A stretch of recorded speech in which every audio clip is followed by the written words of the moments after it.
And finally, new rule. Liberals must stop saying President Bush hasn't asked Americans to sacrifice for the war on terror. On the contrary, he's asked us to sacrifice something enormous, our civil rights.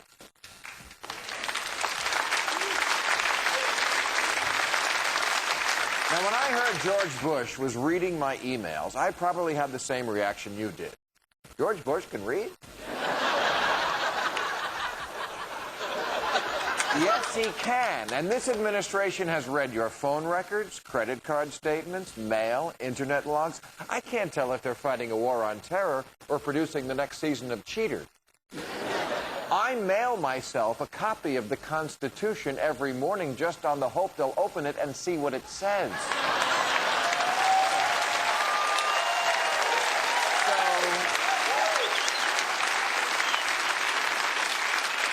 So when it comes to sacrifice, don't kid yourself. You have given up a lot. You've given up faith in your government's honesty, the goodwill of people overseas, and 6/10 of the Bill of Rights. Here's what you've sacrificed: search and seizure, warrants, self-incrimination, trial by jury, cruel and unusual punishment.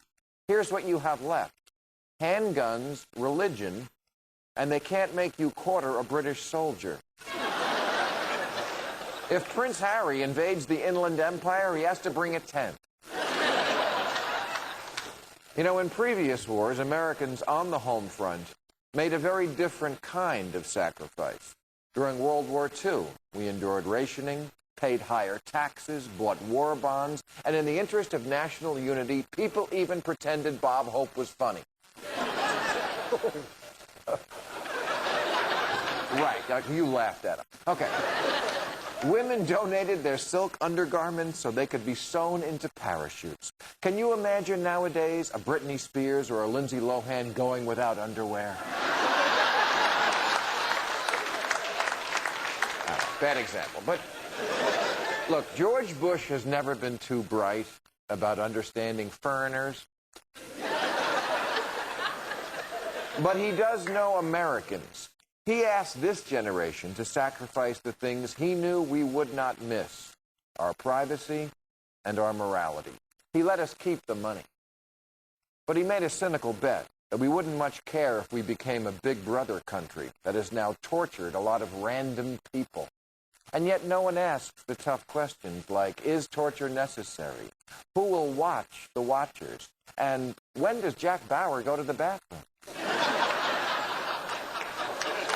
I mean, it's been 5 years. Is he wearing one of those astronaut diapers? In conclusion, after 9/11, President Bush told us Osama bin Laden could run, but he couldn't hide. But then he ran and hid. So Bush went to Plan B, pissing on the Constitution and torturing random people.